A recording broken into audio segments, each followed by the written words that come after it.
இன்றைய தினம் புரட்சித் தலைவி அம்மாவுடைய பிறந்தநாள். நான் அன்போடு எல்லோருக்கும் முதல்வர் என்று அழைக்கின்ற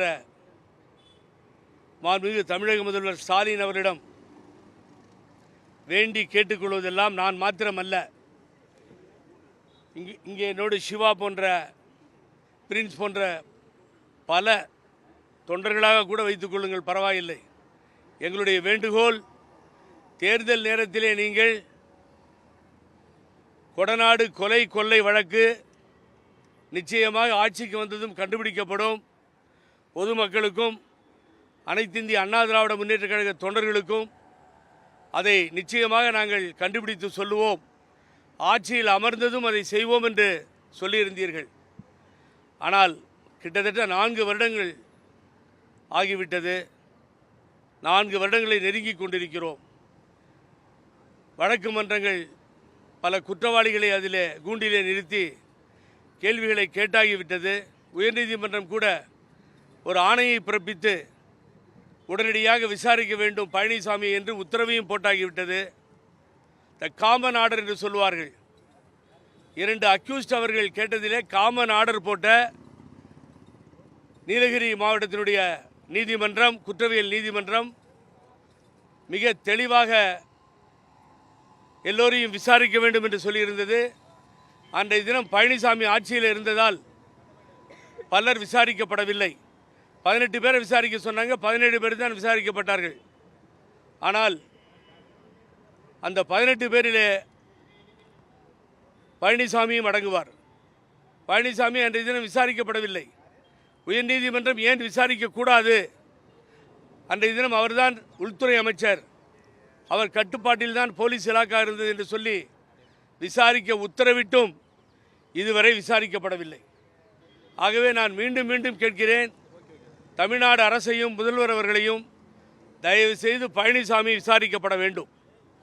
பழனிசாமி விசாரிக்கப்படவில்லை என்றால் வேறு வழியில்லை, தமிழகம் முழுவதும் போராட்ட களத்தில் இறங்க வேண்டியிருக்கும். கொடநாடு கொலை கொள்ளையை விசாரித்தால்தான் அனைத்திந்திய அண்ணா திராவிட முன்னேற்ற கழக என்ற இயக்கத்திற்கு, அம்மா கட்டி காப்பாற்றி இந்த இயக்கத்திற்கு வழி பிறக்கும், இல்லையா வழி பிறக்காது. அது ஏன் விசாரிக்கவில்லை என்பது புரியவில்லை, மர்மமாக இருக்கிறது.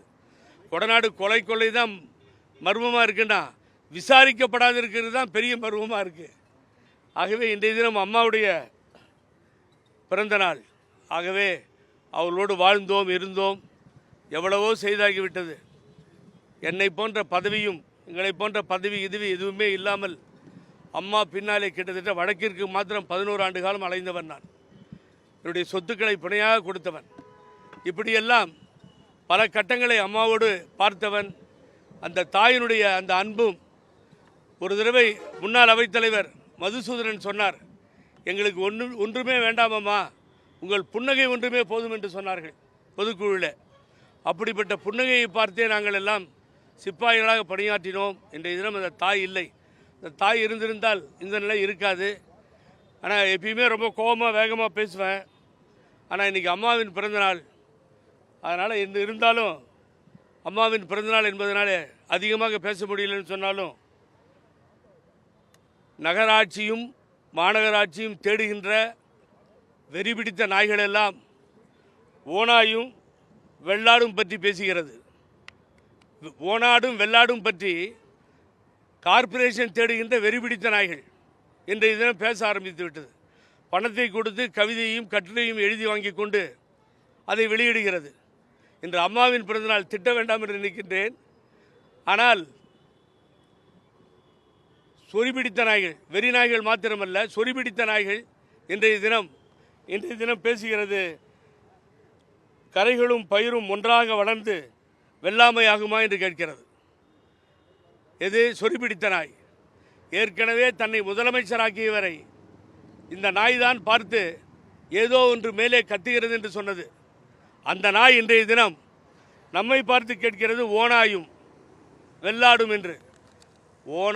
ஓனாயும் வெள்ளாடும் கூட சேர்ந்து விடும், ஓனாயும் வெள்ளாடும் சேர்ந்து விடும். ஆனால் பழனிசாமி, நீ திருந்தவே மாட்டாய்.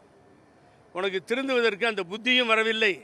ஆகவே மேலும் மேலும் விரிசலை ஏற்படுத்தி ஆகிய அதிமுகவை சேராமல் செய்வதற்காக 4-5 பேர் இந்த குரலை கொடுத்து கொண்டிருக்கிறார்கள். வேட்பாளர்களை தேடுகின்ற நிலை வந்துவிடும். அம்மாவுடைய பிறந்த நாளில் மீண்டும் எச்சரிக்கிறேன், பழனிசாமி இந்த கட்சியை முழுவதுமாக அழித்து விடுவாய். ஆகவே இனியாவது உங்களுக்கு புத்தி வர வேண்டும், திருந்த வேண்டும் என்பதுதான் அம்மா பிறந்த நாளில் எனது கோரிக்கை.